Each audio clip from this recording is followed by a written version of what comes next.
What is going on, YouTube universe? This is Zirra. Thank you for taking the time out of your day to join me for another AFL tips, predictions and discussion video where we're going to discuss the round that went down last weekend before getting in our tips and predictions ahead of round 3.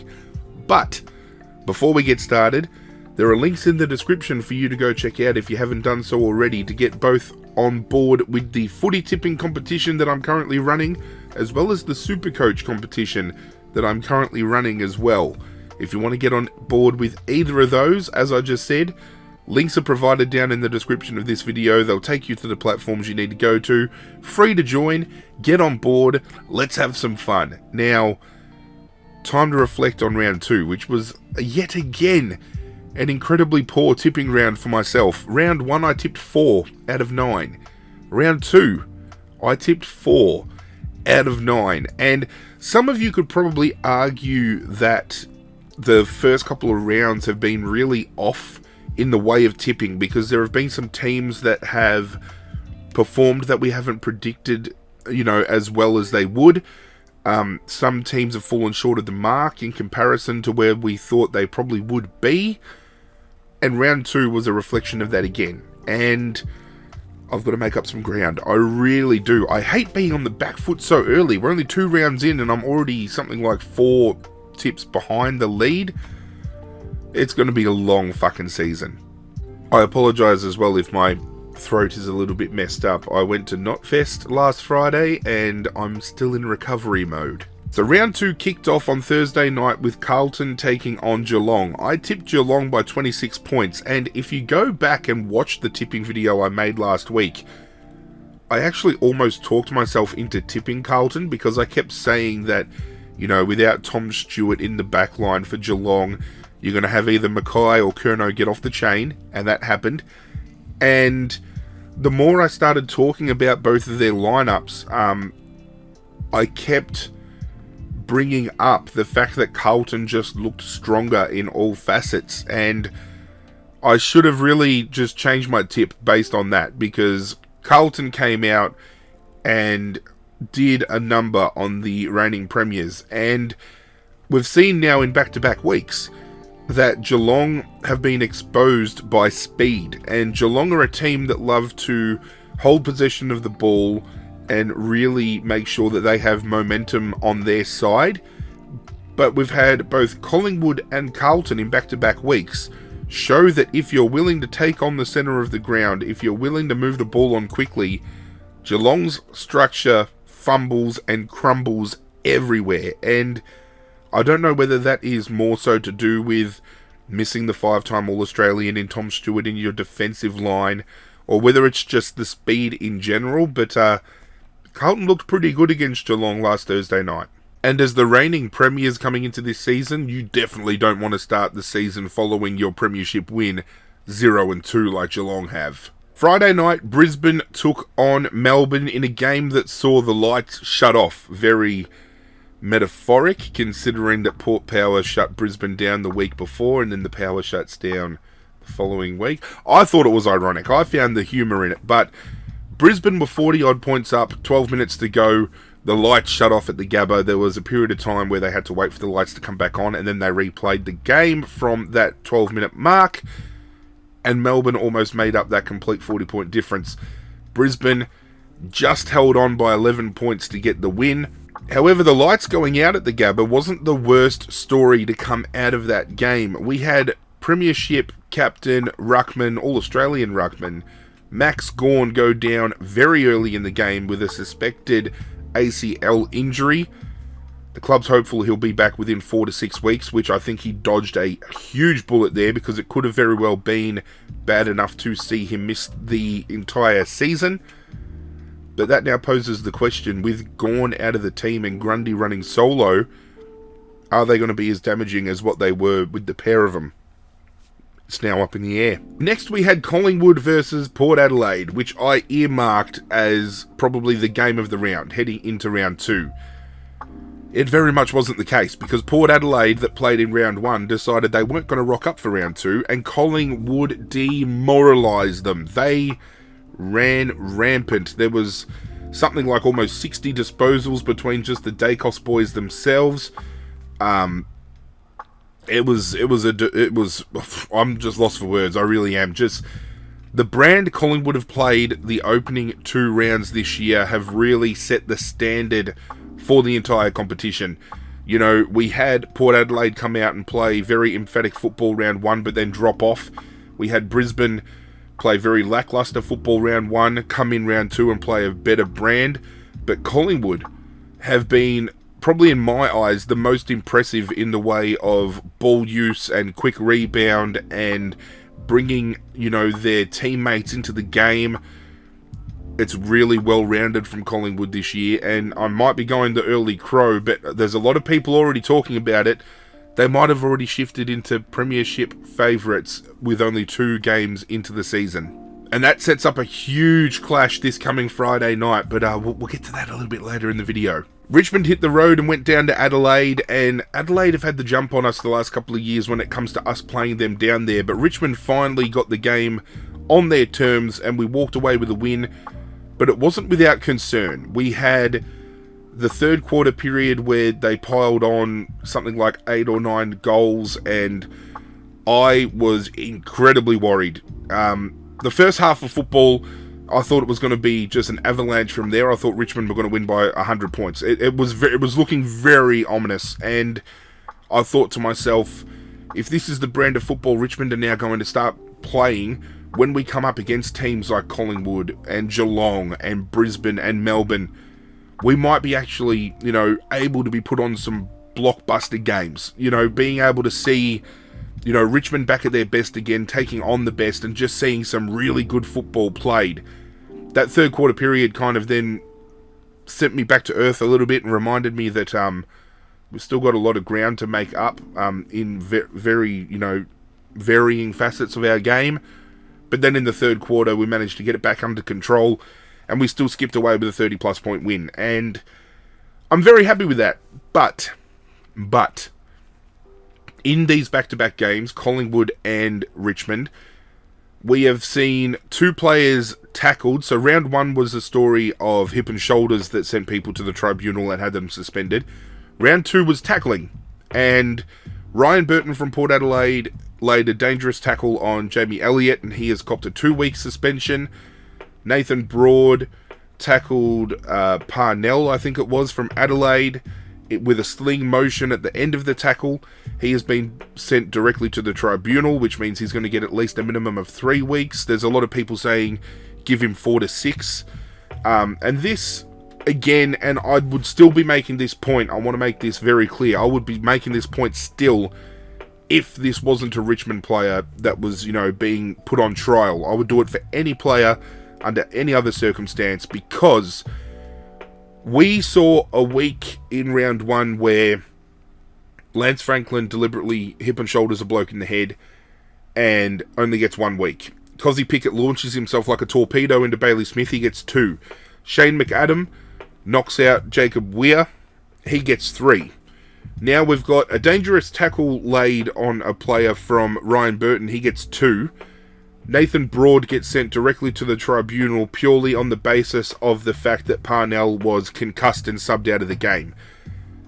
The MRO and AFL came out after round 1 and made a point of saying that the potential to cause harm and cause injury is something that plays factor into determining the outcomes of severity and things like that when it comes to suspending players and charging players.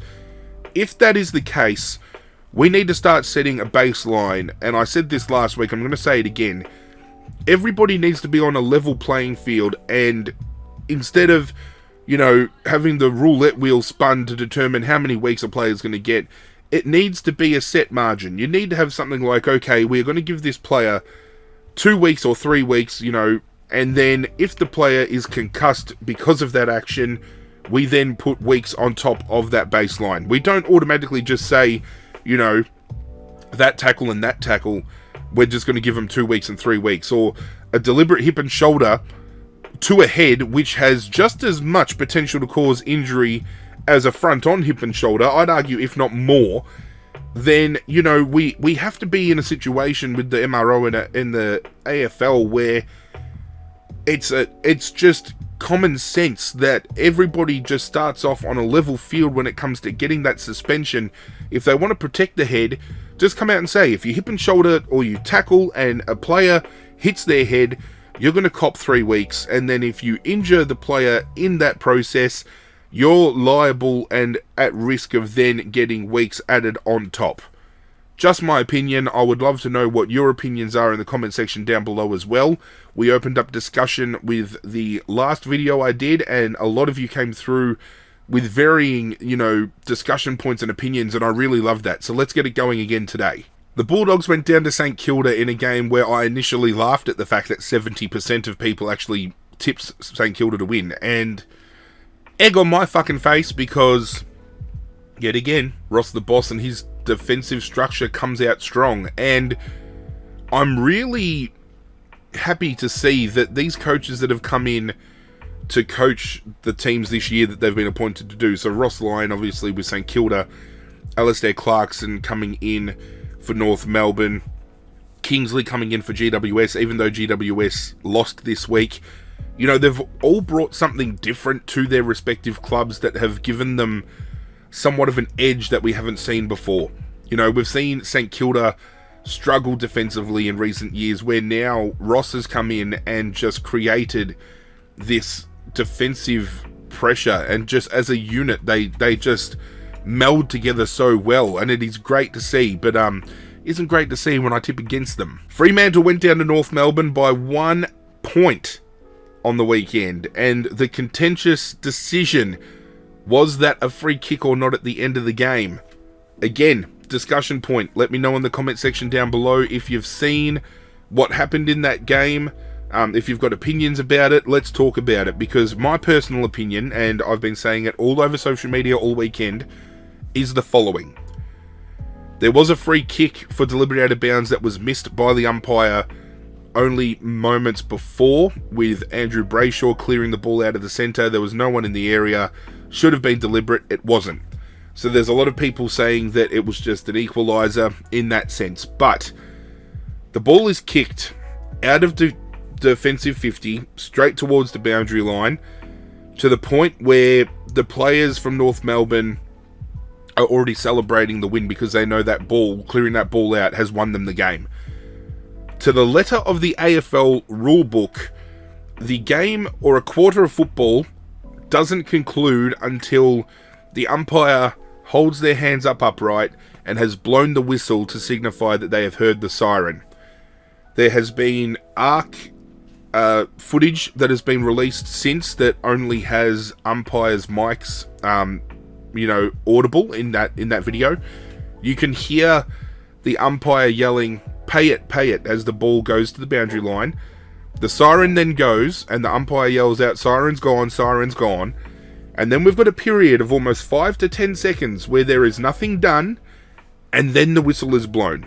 At which point in time, the game is officially over. But until then, until that point, that ball is still very much in play. And the ball on surface value, depending on the angle that you've looked at, you can't really tell if it's gone over the line or not. But you can argue, and a lot of the experts like on The Couch and the Sunday Footy Show, they've all come out and turned around and said that they thought that ball was well and truly out of bounds before the siren went. And I think it wasn't John Ralph, but there was another person that stood in effectively doing John Ralph's job on Fox Footy that said that there is also a rule where if there is a free kick to be paid within the period of time that a game is being played, if the siren sounds, the umpire has to signal that the game is done and then can pay the free kick. They failed to do that again. So, to many letter of the laws here, Fremantle should have had a set shot on goal to either draw the game or win the game. I'm not at all saying that North Melbourne didn't deserve to win, because I thought they did. Fremantle had plenty of opportunity to win the game at other points during the game and failed to do so. But it has created such a huge talking point, and some people have turned around and said maybe there should be a video review in that circumstance, because we don't want to come to a point in time where a grand final outcome is determined in the same aspect. And I feel if it was a grand final, we would have had, video footage to look at that and for the umpires to determine if the ball was out or not, and we would have come to a conclusive decision, which furthermore points me to the fact we were talking about with the draws last week and how the finals do it differently to the regular season. I feel we need to have some more rules set in place throughout the regular season to make sure that when we come to the finals, it's a smoother experience. Just my opinion. Sydney went on to roll Hawthorn just as I suspected they would, and as I said last week, I don't know whether the grand final smacking they copped was the fork in the road for them, because they've come out first 2 rounds, Gold Coast and Hawthorn. Okay, you could argue that they've played teams that not many people are expecting to play finals football this year. And on the flip side of that, we've seen some teams that haven't been, predicted to play finals this year that have overperformed. We've had North Melbourne and Essendon and St Kilda all win their first 2 games. And that really poses a question as well, heading into the fact that Essendon defeated the Gold Coast in the next game quite convincingly after quite an arm wrestle. It was a good game to watch up until 3/4 time, and then in the last quarter, Essendon just put the foot down. I'm now starting to wonder, and there's a lot of chatter going about it as well, whether these clubs are benefiting from softer draws to start the season and they're going to fall off as the season progresses with the contending teams to come through and play them. I'm curious to know, again, your thoughts at home. I really love turning discussion over to you guys, and I love when you come through. So, and the final game of the round was West Coast defeating GWS in a game that was an arm wrestle for a little bit, and then West Coast just got the job done. So, as I said, unfortunately, round 1 for me was pretty grim. I only got the 4 out of 9. However, there were a handful of you that got 6 out of 9. So, congratulations to Some Cripple, Magpie Army 2016, Madge Tigers 77, James F. and Marshall, and Vincey Boy for all coming through with the most correct amount of tips in round 2. And we have a 2-way tie at the top of the ladder after 2 rounds for the lead. We have Madge Tigers 77 and James F. and Marshall both on 12 total tips.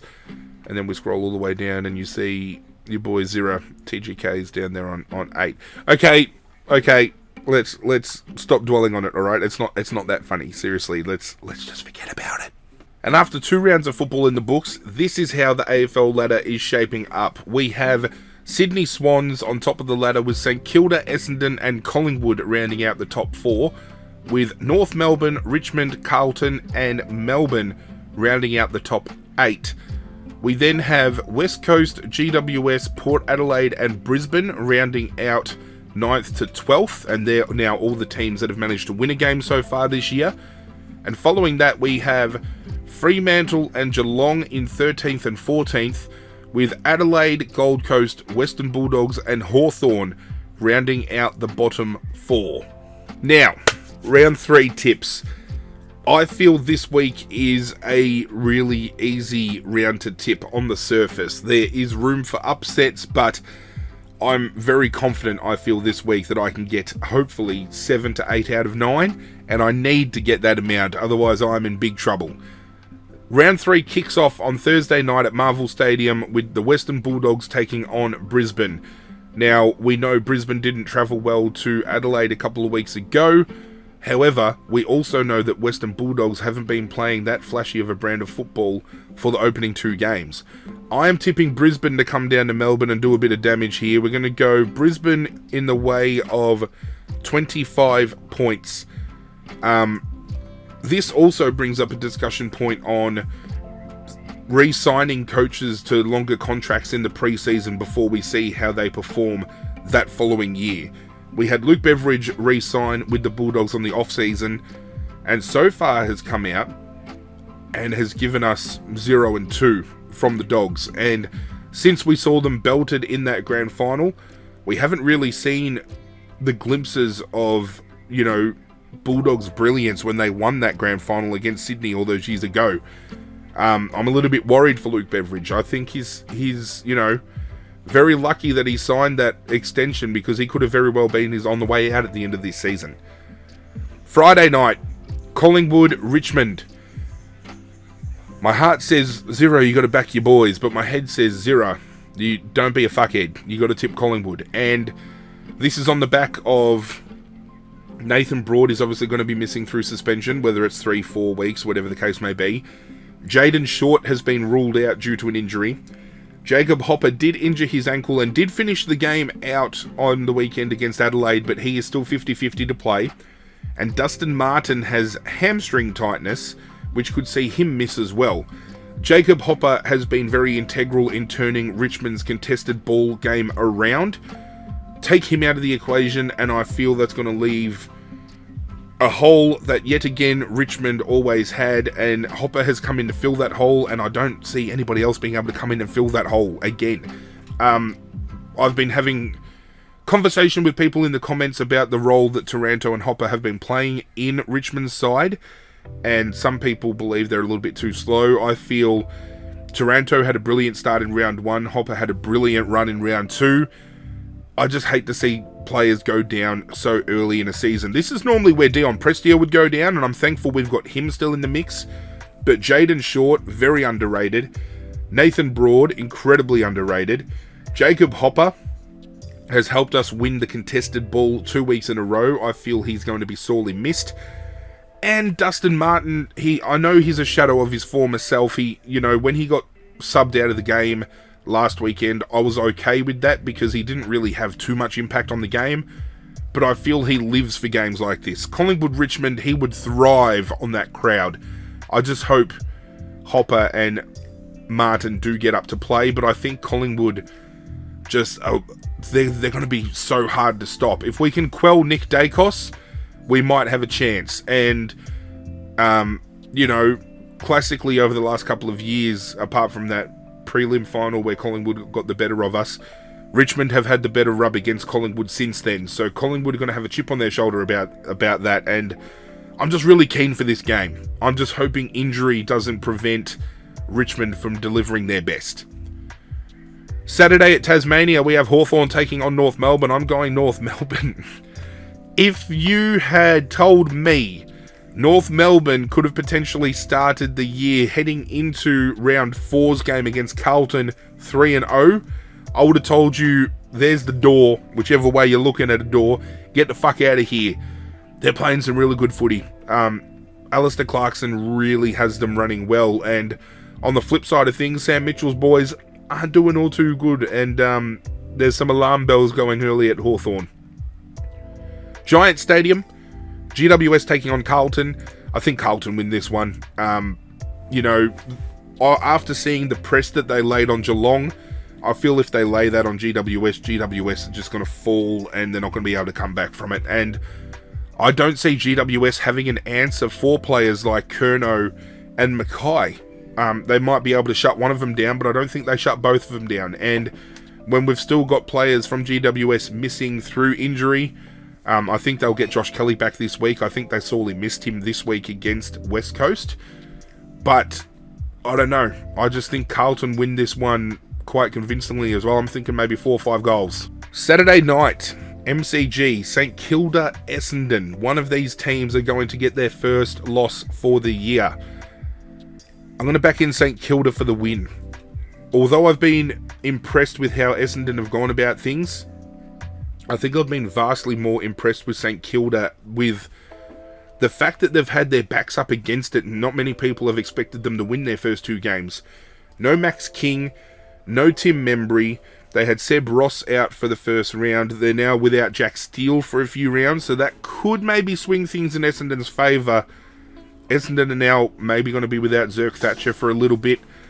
I don't know. Something just tells me St Kilda's forward press is going to be too hard for Essendon to stop. But again, this could be a game where Essendon capitalises on the fact that, not having Max King or Tim Membry in that forward line, not having Jack Steele in that midfield, could come through and bite St Kilda here. This could be a game for Essendon to pick up the win. I'm almost convincing myself to go the Bombers here. I might swap this tip closer to the game. And Saturday rounds out with the first of 2 derbies going down this weekend. The first of which is the Adelaide showdown with Port Adelaide taking on Adelaide. I am going to go Port Adelaide here. I feel there is room for Adelaide to upset if they can kick accurately. I feel inaccurate kicking has cost them 2 wins in a row. Could have quite easily beaten GWS and Richmond had they kicked straight. I think after the big win they had against Brisbane and then the smacking they copped against Collingwood, Port Adelaide are going to want to bounce back, and this is the type of game that they want to do it. They want to rub it in the face of their state rival and get back on the winners board, and I think they'll do it quite comfortably. The first of 3 games on Sunday is at Heritage Bank Stadium with the Gold Coast taking on Geelong. I think it's all but a formality really that Geelong wins this game. I'm sorry Gold Coast fans, as upsetting as it is, I think Geelong's just too strong, and again, the loss that they copped to Carlton, I think they'll take as a blip on the radar, but the big loss they had to Collingwood, they're going to be reeling that they've started the season 0-2. This is where the Cats jump back into it. Sunday afternoon, Melbourne taking on Sydney at the MCG. This is a hard game for me to pick, because if Max Gawn was in the team, I would happily say that I don't think Sydney would be able to shut down Gawn and Grundy, but I think they can shut down Grundy on their own. I'm actually going to go out on a cheeky little whim here. I'm going to pick Sydney in an upset to beat Melbourne at the MCG. There's just something about Sydney at the moment. I know, as I just mentioned, they've only played Gold Coast and Hawthorn, but if they can employ what they have done in those 2 games against a team like Melbourne, watch out. And the final game is Optus Stadium, the Western Derby, Fremantle, West Coast. I've been tossing and turning with this decision as well, because I really feel West Coast are going to cause an upset here. Something tells me that, you know, everyone's expecting Fremantle to win. West Coast is the underdog, could come through. I am going to back Fremantle in. They just need to find their feet. They really need to work out what the fuck's going on at that club, because Longmuir are playing someone like Sean Darcy, who has the capability of being an All-Australian ruckman, out of full forward for a game where Todd Goldstein dominates the ruck. Fucking get off it, seriously. But my tips for the round: Brisbane, Collingwood, North Melbourne, Carlton, St Kilda, Port Adelaide, Geelong, Sydney, and Fremantle. That is it for this video, ladies and gentlemen. Thank you all once again for taking the time out of your day to join me. Before you leave, don't forget 3 points of discussion to be had today. The first of which is, where do you sit on how the MRO and the AFL are currently handling suspensions for hip and shoulders and tackling, and just the inconsistencies of the charges laid? The second is Fremantle versus North Melbourne. Where do you sit on whether it should have been a free kick or not? And the third point of discussion, when it comes to teams like Essendon, St Kilda, North Melbourne, do you think the brand that they are currently playing is sustainable enough to take them through the year? Or do you think once they start taking on tougher opponents, we're going to see a little bit of a drop-off?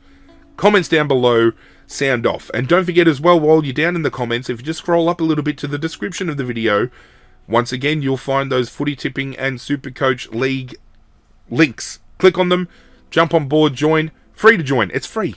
Get on board. Why wouldn't you want to?